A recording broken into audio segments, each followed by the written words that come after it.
अस्सलाम वालेकुम नाजरीन, आप देख रहे हैं पीटीएन न्यूज और मैं हूं आपकी होस्ट कुरातुलैन।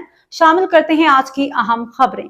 मरियम औरंगजेब और उज़्मा बुखारी के लिए 4 करोड़ रुपए की खसूसी ग्रांट का नोटिफिकेशन जाली करार। लाहौर वजीर इत्तलात उज़्मा जाहिद बुखारी ने ज़ाती मेकअप और प्रेजेंटेशन के अखराजात के लिए 4 करोड़ रुपए की खसूसी ग्रांट का नोटिफिकेशन जाली करार दे दिया।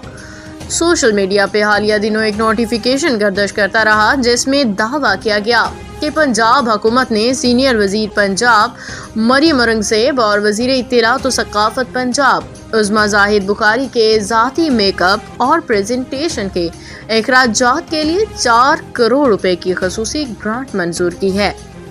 ये मुबैना नोटिफिकेशन वायरल होने के बाद सोशल मीडिया सार्फिन की जानिब से शदीद तनकीद की जद में आ गया।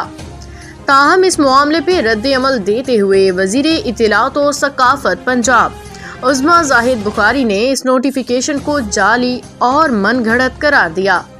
वाज़ेह किया कि इसका हुकूमत पंजाब से कोई ताल्लुक नहीं है। सोशल मीडिया पे मुतअद्दिद सार्फिन ने इस जाली नोटिफिकेशन की मज़म्मत करते हुए कहा कि झूठे और गुमराहकुन प्रोपेगेंडे के जरिए अखलाकी और कानूनी हदूद को पामाल किया जा रहा है। सारिफीन का कहना था कि इस किस्म की फेक न्यूज़ मुआशरे में इंतशार और बेचैनी पैदा करने का बाइस बनती हैं। न्यूज स्टूडियो से फिलवक्त के लिए इतना ही। मज़ीद खबरों और अपडेट से बाखबर रहने के लिए देखते रहें पीटीएन न्यूज।